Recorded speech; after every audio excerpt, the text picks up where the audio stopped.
আমার তো ভয় হচ্ছে, পুলিশ আবার বললো যে না বাড়ির কাজের লোক করেছে, কাল আবার না জানি অন্য কোনো আইন প্রশাসনের লোক বলে না জামাত শিবির করেছে।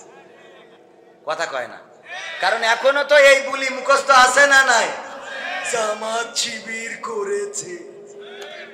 বগুড়ায় ঘটে গেল অনাকাঙ্ক্ষিত ঘটনা। কি ঘটেছে? সন্তান মাকে হত্যা করে ডিপ ফ্রিজে ঢুকিয়েছে। নিউজ দেখেছেন না দেখেন নাই? এই নিউজে আজকে আবার দেখি পুলিশ বলতেছে না সন্তান হত্যা করে নাই, বরং ওই বাড়ির কাজের লোক তার সাথে আরো দুইজন মিলে তিনজনে হত্যা করে ফ্রিজে ঢুকাইয়েছে। আমরা তো সারা দেশ গরম করে ফেললাম, কুলাঙ্গার সন্তান, শয়তান সন্তান।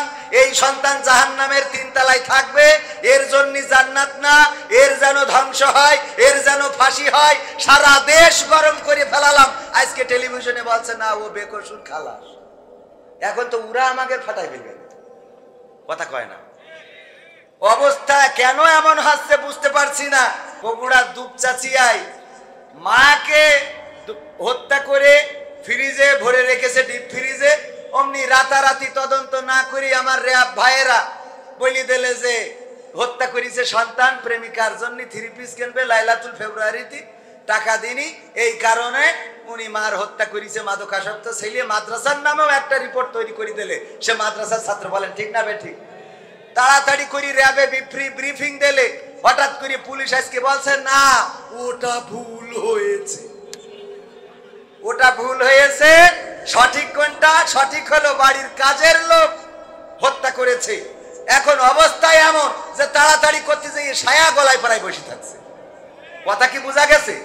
এত তাড়াতাড়ি করার তো কিছু নেই, আপনাদের হাতে তো মেলা সময়। একটু যাচাই করেন, বাছাই করেন, তারপরে বলেন। এখন আগের মতো ওই কিছু হলেই ধরে পরে জামাত শিবির করিয়ে, জামাত শিবির করিয়ে, জামাত বিএনপি করিয়ে ওরকম বললেই তো হবে না, হবে? এখন আর সেই দিন নেই। প্রকৃত অপরাধী যে তাকে অবশ্যই তদন্ত করে বিচারের আওতায় আনতে হবে, কিন্তু ভুলভাল কথা বলে মানুষের সম্মান নিয়ে খেলা করবেন। মাদ্রাসা ছাত্র হিসাবে অনেকেই মাদ্রাসার দিকে আঙ্গুল তুলেছে, সুতরাং আমি আমার র্যাব ভাইদেরকে বলবো তাড়াহুড়া করে স্ত্রীর ছায়া গলায় পরানোর কোনো দরকার নেই। আর যারা এইগুলো করেছে একটু তাদেরও যাচাই বাছাই করা দরকার। ওরা কোন আল্লাহর ওলি বাংলাদেশকে অনাকাঙ্ক্ষিত পরিস্থিতির মধ্যে ফেলার জন্য ষড়যন্ত্র করছে কিনা দেখার দরকার আছে। আপনি যাচাই বাছাই ছাড়াই একজনের জীবন নিয়ে খেলা শুরু করে দিলেন। মাকে হত্যা করে হাত পা বেঁধে রেখে দিয়েছে। আরে ভাই, আগে যাচাই করেন, বাছাই করেন, রিমান্ডে দেন, তারপরে দেখেন ঘটনাটা কি। তা না আপনি ফসাং করে বলে দিলেন যে এই করেছে তাই করেছে।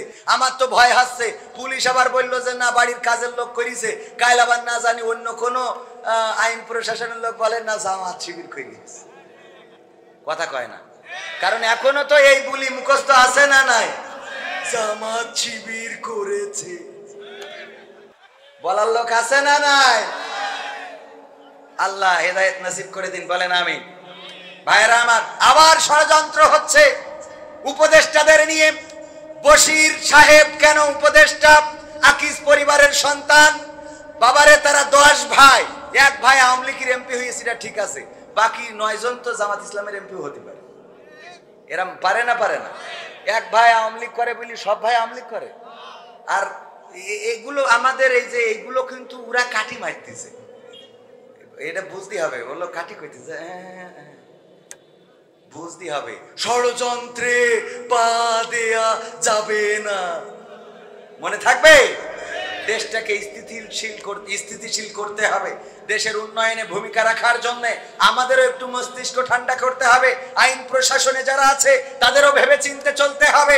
এখনো পর্যন্ত আমার দাদার দেশের নিযুক্ত করা আল্লাহর ওলিরা কিন্তু এনে চলে যায় নাই।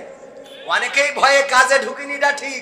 আবার অনেকেই আগের সময় ছিল নায়ক, এখনই সমান নায়ক।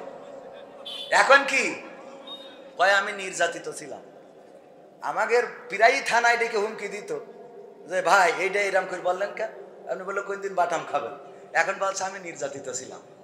হ্যাঁ আমাদের মতো, হ্যাঁ ঠিক আছে, আছে না নাই নির্যাতিত। তবে হ্যাঁ, এই দেশে অশান্তি তৈরি করা যাবে না, বিশৃঙ্খলা করা যাবে না।